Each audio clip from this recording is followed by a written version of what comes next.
meus queridos! Tudo bom com vocês? Eu tô aqui hoje para falar, infelizmente, de um assunto sério, um assunto perigoso, que pode muitas vezes acabar trazendo consequências fatais.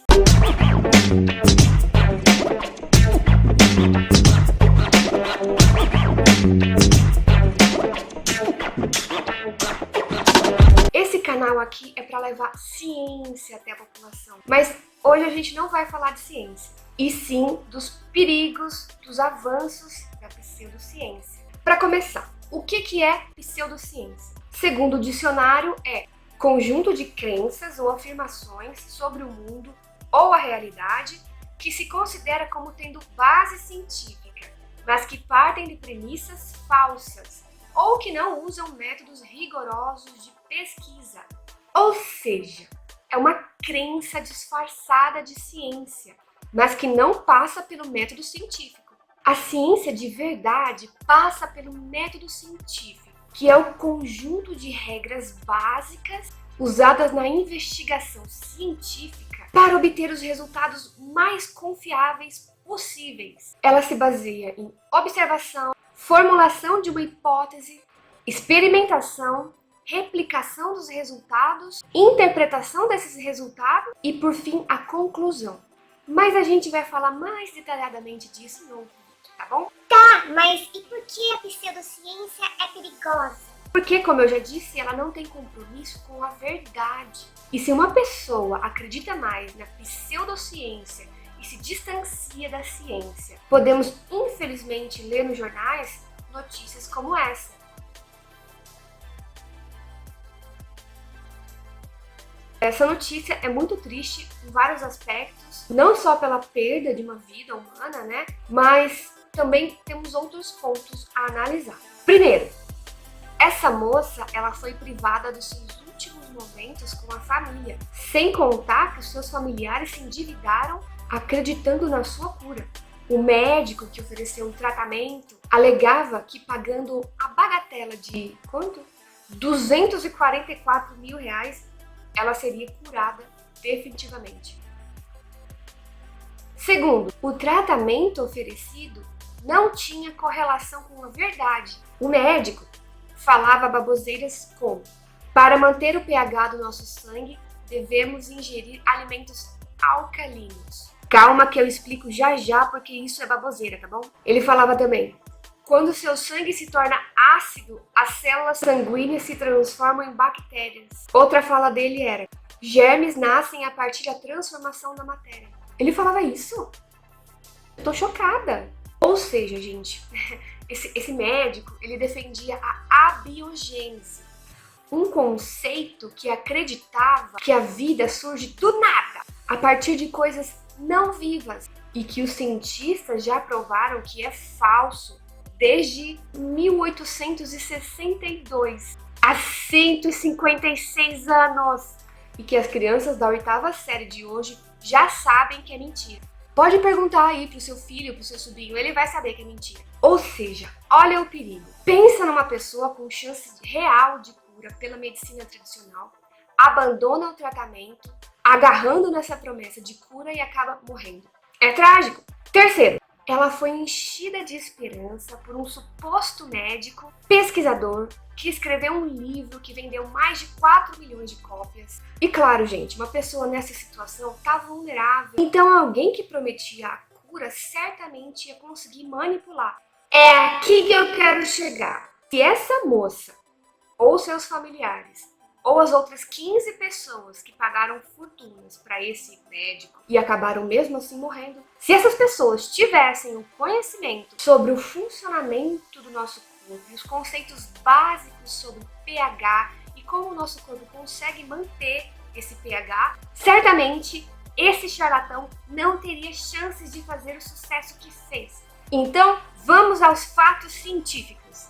O pH é uma medida de acidez e alcalinidade.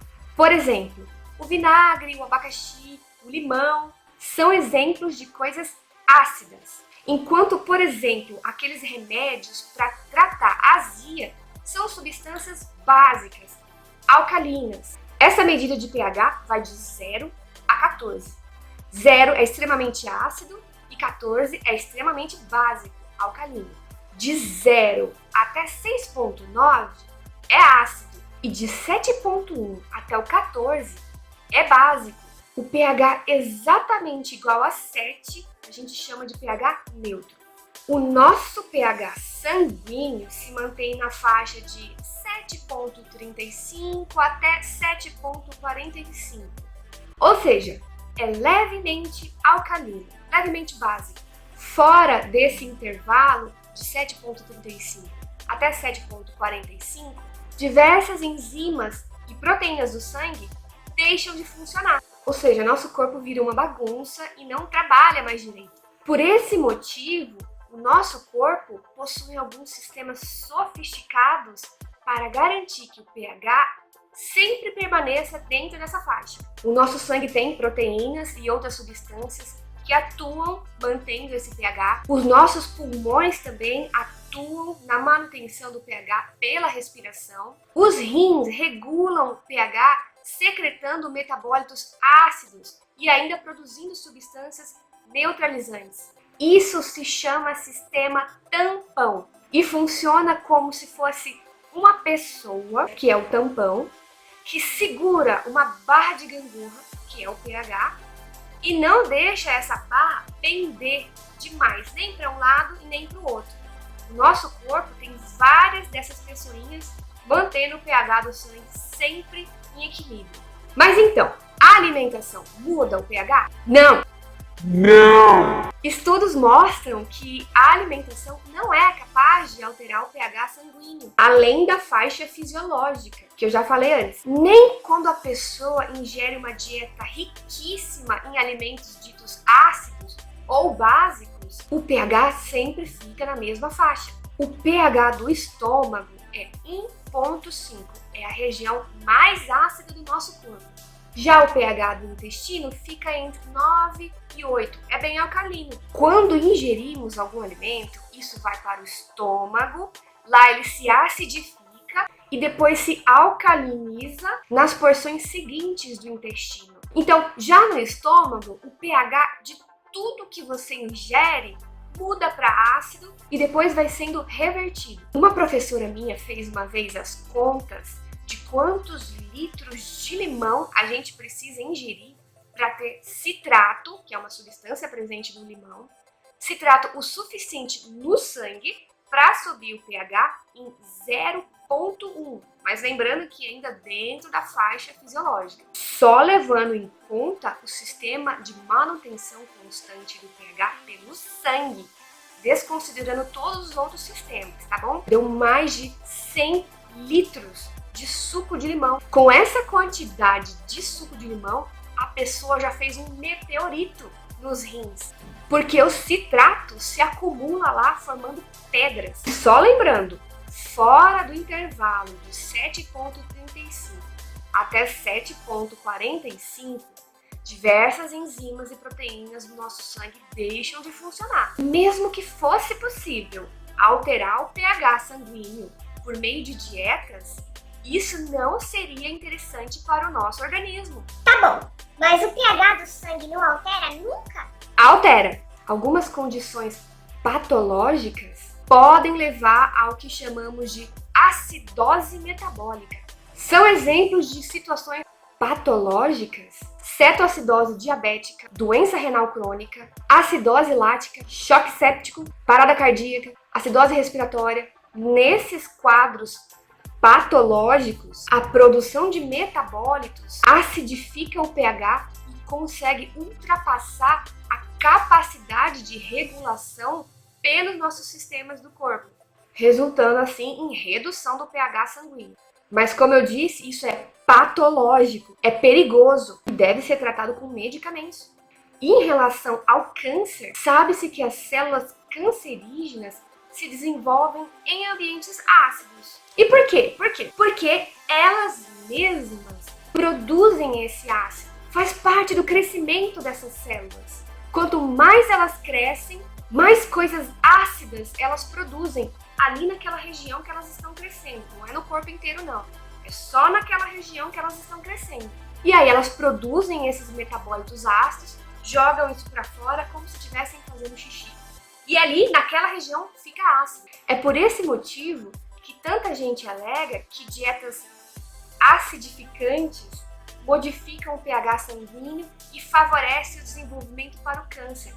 Como a gente já viu aqui nesse vídeo, isso é mentira. Não existe dieta acidificante ou dieta alcalinizante. Não há qualquer evidência de que cargas ácidas provenientes da dieta seriam capazes de facilitar o crescimento de tumores. Tenham isso em mente. Tá bom, dito tudo isso, voltamos ao caso daquela jovem. O médico que ofereceu o tratamento disse que a moça receberia infusões de uma substância alcalina, o bicarbonato de sódio. Esse cara não é só um irresponsável, não é um charlatão, esse cara é um criminoso. Não há qualquer evidência de que infusões alcalinas diretamente no sangue tenham algum efeito sobre o tratamento em tumores. E lembra que a gente viu que as proteínas funcionam numa faixa estreita de pH? E alterar o pH do sangue para fora dessa faixa prejudica o nosso corpo? Então, depois dessas infusões de bicarbonato de sódio, a moça piorou, foi levada para um hospital e acabou morrendo aos 27 anos. O Conselho de Medicina investigou esse médico e constataram que mais 15 pacientes com câncer passaram por lá e nenhum deles sobreviveu. Ele foi considerado culpado por praticar medicina ilegalmente, porque ele não era médico, e descobriu-se que ele comprou o seu diploma de doutorado. O caso dessa moça serve de alerta para nós. É movimento anti-vacina, é terra plana, é fosfoetanolamina, tratamento alternativo no SUS. Isso é preocupante. Um assunto sério desse, como tratamento de doenças, não podemos simplesmente achar. A ciência está aí para isso, para nos ajudar. Gostou desse vídeo? Mostra para aquele colega que paga caro na água alcalina, achando que melhora a saúde. Procure sempre se informar antes de compartilhar bobagens. Não esqueça do like. Tchau!